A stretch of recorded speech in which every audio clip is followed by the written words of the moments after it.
Welcome to the Big Gunner Podcast. Big weekend with the combine. Big weekend with my gambling. We had a 5-2 weekend, so players made some money. So we're gonna have a lot to talk about today. We're gonna jump off with the combine and thought that was a very interesting scenario that occurred there, and I think this is going to play out in the future for how we look at top draft picks, especially at the quarterback position. I found it fascinating that Cam Ward and Shedeur Sanders did not throw. Now, granted, the way the game is being played now and managed, that I think the quarterback is the obviously most important position in football. But my thought was, with NIL money being so huge, will these players in the future put themselves on the line when they know they're a top draft pick to potentially fall down by not performing well in these drills? And will they just say, because they're not worried about their draft status as much because they've had money that they've been able to make, will this be the way, the progression of the future? So I'm disappointed Sanders doesn't throw. I'm disappointed Ward doesn't throw. Ward supposedly interviewed fantastically, that there was a lot of positives said by each of his teammates about his leadership and all that, which probably makes me believe he's going to be the first quarterback off the board. And a chance that we would get him, all depending on Tennessee if they trade out or what they do. But I don't know that we're going to see a lot of these top-notch quarterbacks in the future throw. Like, will Arch Manning, if he's the number one pick of the draft, participate in this combine now, knowing he's made money, he's got the family background, he's got the pedigree? Should he even bother doing this? So I think that's going to be the downside. I know they're going to throw at their pro days. It's a little more comfortable there. But you have an availability to throw to the world. You know, everybody covers, the NFL Network does a tremendous job covering this combine. A lot of people pay attention to this. And then you have the facts that every team is there, so the interview process can take up a lot of time, but you can go through that. But I just don't see the future of these high-end draft choices participating in the combine anymore, because they're not worried about draft status as much as they're worried about, you know, they're going to go about it the right way. So less is more, meaning I think that you can only really hurt yourself. It's going to take a lesser projected pick to come up that doesn't want to, that wants to be a number one pick, or, a late first rounder that might participate in this to try to move up the board more so in this. But with NIL money, I think especially in the quarterback position, because they're getting paid a lot in college, you're not going to see these guys participate in the future. So that's really kind of what I think. Now, the big rumor this week was from the draft that Matthew Stafford was going to be a Giant. We talked about that last week. And now that we have him signing with the Rams, and I don't know that obviously the Giants were moving a different direction. I'm catching a lot of flack, and I've said this, that I would be very interested in Aaron Rodgers, and I'll tell you why. Aaron Rodgers' numbers last year were 28 touchdowns, 11 interceptions. I think what it is as you get up in years, and I think Tom Brady did this brilliantly when he moved to Tampa, how he repaired his offensive line. I think that's what Aaron Rodgers is worried about. If the Giants so-called can commit to getting more protection, I think he's going to come along. And I go back to this stat that with Andrew Thomas healthy, we are a 6-8 football team when he's finished games, and we are 3 wins in 3-17, and we're 3-18 in the last 2 years without him. So he's our MVP. We have to somehow either figure a way that if he doesn't get healthy, we have to have depth on our line, or somehow we got to realize that we have to repair it. Now, we did go after linemen last year, and according to all the stats, the Pro Football Focus sites, they all said that we didn't really perform up to what we were, but we lost him in week 6, Andrew Thomas. So to me, and we moved Eleanor from right side to the left side, which is an adjustment, which he actually did well. And Evan Neal, who we've been complaining about for 3 years, kind of played okay in the games that he started at right tackle. That's the biggest part of this whole equation. Do we repair the line enough to get Aaron Rodgers to be interested? And the rumors are that his team is called out to the Giants. I think what people are missing, these podcasters, bloggers, people I follow on X, is Brian Dable and Joe Shane's jobs are on the line, especially Dable. And he's got to figure this position out sooner than later, like immediately sooner, like week one sooner. And if you draft a Cam Ward and you're thrilled and the fan base gets rallied up and you have that, are we the team, like the Commanders last year, that can get to a point where we could seriously compete in every game and win games early on that Brian Dable could save his job? Or are we going to be the Broncos where we get off the slow start and get better? Are we going to be the Patriots with Drake May where we're going to just struggle because we're ranked the last team? Remember last year, I get into this, that Vegas knows. These lines makers know what they're doing. They picked the Giants to win 6.5 games, and I was surprised. I thought Daniel Jones coming off healthy, the drafting of Malik Neighbors, the repairing of our offensive line, I thought we would be better. And we weren't. And we were a lot worse. And the gap between Philly and Washington and Dallas and us probably got bigger. Maybe not as much with Dallas, but it got bigger. So to me, I look at it like you have to close this gap. That's the initial part. Forget playoffs, forget rings, forget everything. Close the gap in your division. Be better. It's the first time I think I can remember that we didn't win a game in our division last year. That's got to happen. 3-3, we have to really strive for in the division this year. And hopefully, as tough as our schedule is with the 10 playoff teams that we're going to play, our home games outside of 6 playoff teams is San Francisco and Dallas, which are no easy, obviously a problem. We'll probably be an underdog in every one of them. So the expectation is going to be low. So really, it's like, how do we solve this puzzle this quick? My suggestion is a veteran quarterback that can play. When I watched Aaron Rodgers play last year, yeah, granted he's 40 years old. He'll be 41 when he suits up with the Giants. The point I see is he's looking at protection. He'll snap the ball, look around. If no one's open, he's glancing to see where the rush is coming from. He never did that at Green Bay. If you watch old videos, he stayed in the pocket because you trust that his tackles are going to keep the people in front of him. We don't have that trust. Maybe Andrew Thomas does, but I don't know about the rest of the 4 linemen. That's going to be what we're going to have to overcome in the mindset of a quarterback, a veteran guy who comes in here. I even saw with Russell Wilson late in the season with the Steelers, how he was not trusting his protection. And that's what it comes down to. A guy later in life, veteran quarterback, that's in there to play, that realizes part of his skills have left him. Coming to the tail end of his career, health and safety is important. I go back to Eli Manning. I really believe he wasn't the same player once Chris Snee retired. Now you get that pressure up the middle. It just, balls seemed to float a little bit more on him. The interceptions went up. It's just part of the mindset of a player as you get up there in age. You worry about the mindset. I think Jason Kelce retired because of the tush push. I think he told you, I saw him on an interview on Amazon Prime when he was there in the booth with Herb Street and Michaels, where he said the wear and tear on the body, doing a tush push. This was last year when he was still playing. Is really hard. He blamed his 360-pound guards out of there. I like the fact that the Packers challenged the tush push play, that it could be taken out of the game. Like, I'll address that later in the year. I think the play should go. I think you should be able to run it, but you can't. Dallas Goedert, who does an unbelievable job at getting his legs behind and pushing the quarterback, I don't think he should be advanced the player by a push. I think that should be eliminated. I think I was watching a show where they redid the rule, and they said that was part of the rule was you couldn't lift the player and carry him in the end zone, which we've seen guys do nowadays. So I think this is the whole thing. Strengthen your offensive line, get competitive in these games. And I think we could solve some of these crises. But I like the idea of Aaron Rodgers coming to the Giants. I do want a veteran quarterback. I've said this before, and I'll say it again. And I think even drafting one and maybe even a second quarterback to really fill up the room with high-quality guys and seeing what you have, both for the future and the present, I think is the right move. Now, would Aaron Rodgers like it that we're drafting a quarterback 1 and he's coming over here? Probably not.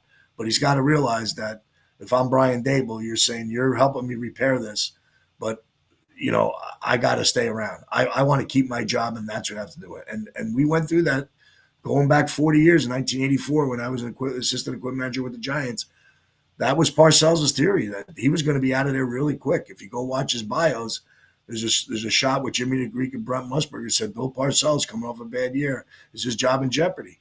And Greek goes into and says that he gets off to a bad start, he's going to get fired. And Parcells knew it. and we got lucky, got off to a good start. So I think one of the things that come up with a lot of these fact checkers and people that know this stuff is that, facts are we get off the slow starts every year. Boy, I'd like to see a 4-4 come out. We haven't seen that in a long time, since maybe 22 was the only year in the last 8 or 9 that we have been competitive right off the start. So that's my feeling. I really like Aaron Rodgers. I think with all the quarterbacks, Tyler Schaub from Louisville, I still love him. Huge Jackson Dart fan. I still think he's the guy for our future. I think if we get lucky enough to get him at 34, I think the big proposal, and I'll stick it now, is we have to. I think we should really look into a trade. If this draft falls where Cam Ward goes 1, and now Cleveland doesn't have their guy, and they can't make a deal for Myles Garrett, moving him around like you hear the rumors, and they go either Travis Hunter or Abdul Carter at 2, and it comes down to 3, and we're sure where we are with Shedeur Sanders. Why not make the Raiders think we're going to take him, and if they want him, make a trade to get the number 6. Grab a 3rd rounder, a 2nd rounder, or 1st rounder. Grab 2 or 3 players. I would be more than happy to trade out with some team down the line, maybe the Steelers that want Shedeur Sanders or somebody, and take a lesser, maybe in the teens or in the 20s, 1st-round pick, and get a 3rd, 4th, and a 5th round in this draft. And then we could draft a lineman. We could draft a corner. We could draft a defensive lineman. So I think there's depth in all these positions, an edge guy. James Pierce looks a guy like I think moved up the board, running a 4.47, and the kid out of Tennessee looks like an absolute stud.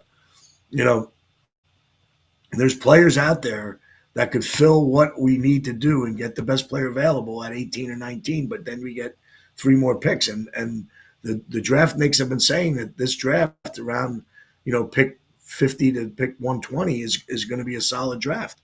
So get 4 or 5 guys in those rounds. And the confidence that I have with the scouting department and what we did last year is our draft, I think, was one of the better drafts we've had in years, and definitely Shane's best. So if we could somehow follow that up, we have 9 picks and get maybe a couple more picks. I am not at all, against the trade out. I think trading down and getting more players, I think, would be what kind of would do. Now, the other part of the Aaron Rodgers equation is I do think, I was talking with their friends, like I'd like to keep Darius Slayton around for locker room guy. But I think with Aaron Rodgers comes Devontae Adams. I think Devontae Adams next to Malik Neighbors on the other side as we get to the tail end of Adams' career. I think if he really liked what he got, as far as knowledge and how to play and be a professional from Darius Slayton, I think he would get the same out of Devontae Adams. So if Rodgers and Adams were a package deal and we could still have extra money in the cap to go and repair things that Aaron Rodgers needs, like getting a right guard, maybe getting another tight end, a veteran tight end to come in with Theo Johnson and Bellinger, do we need an extra pass rusher? These are the things that I think that the team has got to, the team can really work on and get to. But I am pro looking at Aaron Rodgers as a partial solution. So hopefully these things come about. We're going to know more as the free agency starts next Monday, and we're going to get into that, weeks ahead, and obviously see what happens on, the end of April at the draft. So, that being said, we're going to get into now as we make a couple of picks. So last night we had Kansas, which I thought Kansas was a 9.5-point underdog against Houston, and I thought that you don't see Kansas very much so as a 9.5-point underdog. Now, it looked close at times, but they were probably in it most of the time. I got a late 3 that made me feel secure in my pick, but we ended up covering by 6. The Portland Trailblazers, I've been down on Philly and Phoenix now for a while. Philly had a big win Saturday night with Golden State, but Jimmy Butler was out, and national TV could probably get Philly over the hump last night. A couple guys, Kelly Oubre was out. We all know about Embiid. They're shutting him down, and Paul George was out. So Portland, even though they were coming off a tough overtime game on Sunday and a hard-fought loss at Cleveland, I still thought they were the play. They ended up going to a 1.5-point favorite once they announced Paul George out. They went going away by 18. And my loser on the Berry bookie was just a hunch that Tampa was always giving us fits. Talking to my Panthers guys, I was probably on the wrong side of that game. They said the Panthers have been better against Tampa lately, beat them in a series. And then that you had also the fact that the line drop went up from 125 to 155, which when you see a line usually move like that, something's happening where someone really smart knows to move a line 30 points, and you might have a tendency to follow. Although in football, it didn't really work out this year, but that would probably have scared me off the game. So we had a good day, 2-1. I did throw in the Washington Wizards, thinking the Heat would have been a little bit down after their win. They end up winning, blowing away, up 20 in the fourth quarter, go win by 16. So that was a loser too. But tonight we're going to go to 3 games. We're getting to the end of the college season. The team that I like that's playing very well now and are getting 9 points at Iowa State, a very tough place to play, is BYU. BYU has played extremely well. They had that huge win by 30 over Kansas a few weeks ago. I've been following them since then. That was an eye-opening win for me. I think it's a lot of points. They had them this weekend. They were laying 9.5, and we struggled in the beginning of the game against West Virginia, ended up winning going away. I think they keep it close. I think they take the +9 with BYU, and that Iowa State, who just had a nice win over Arizona, competitive game there. So probably the line's right, but I'm going to say BYU shows up there, challenges. These are the games now when you're looking at teams that are going to be highly ranked, top 2 seeds against teams that are probably down the road. This is the measuring stick for how these teams want to go. You can easily get these BYUs and teams motivated that can play to say, well, if this is where we're going to face in the conference tournament, if we get there and if we get into the NCAA tournament, this is what we're going to need. This is a second round NCAA game with BYU. This is maybe a 7-10 game, and you have Iowa State being a 2 seed. So this is what you see there. So I'm going to take my chances with BYU +9. Going over to the NBA. A lot in the NBA tonight. I'm going to throw a few games out to be aware of. Philly got off a loss last night to Portland, getting 14 from Minnesota. Now, Minnesota got back Julius Randle. DiVincenzo's back. They're still missing Rudy Gobert, but they're going to have to make their push to get out of the play-in right now. I think they win. I think 14 is a lot of points to give an NBA team. But Philly's on a back-to-back. I think it'll be interesting to see if Paul George does play tonight. I think that line will come down if he does. So I'm not in love with the game, but just making the customer aware that what we've been paying attention to would be the T-Wolves in the spot. Also, the Clippers. Norman Powell is out. I guess he aggravated an injury Sunday night against the Lakers. He is not playing tonight. They're -2. He's been a big factor, an all-star type player for Clippers. But Kawhi Leonard played very well Sunday, and maybe he's on his way back. They're going to Phoenix, the game that both teams do need. I just think Phoenix has just looked like to me a little bit more like, are they packing or are they not? I'm not putting it on as one of my picks, but if I had to lean, I would lean the Clippers.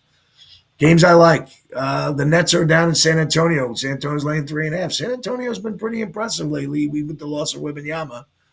DeAndre Fox, Chris Paul seem to be getting along. They're playing pretty well. I'm going to take a small lean with the Spurs at -3.5 over the New Jersey Nets. Also, we got the LA Lakers, who have been red hot. Another back-to-back wins as underdogs at home, even though it's not really a home game. But now, because the Clippers have a new arena, kind of is a home game for the Lakers. But people love the Clippers, and they make them these favorites. So it was kind of one of these things that, as I look at it, I saw that, Lakers are laying 8.5 tonight to New Orleans, which is a team that I think, Williamson's playing a little bit better. I don't know. I just think the Lakers have got a little more focused on. I think 8.5 might be the right number. Austin Reeves should be back.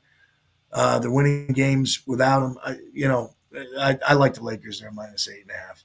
So with games tonight, we got BYU +9, San Antonio -3.5, and the Lakers -8.5.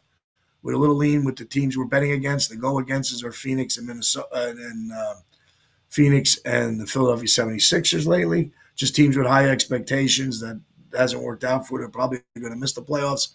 So I think you watch them. Also, a game I'm keeping an eye on tonight, the Toronto Raptors. Grady Dick is out for the Raptors tonight, getting 7.5 after a win. Now, here's a little betting philosophy that I like to go on, that I've used a while ago, for a while.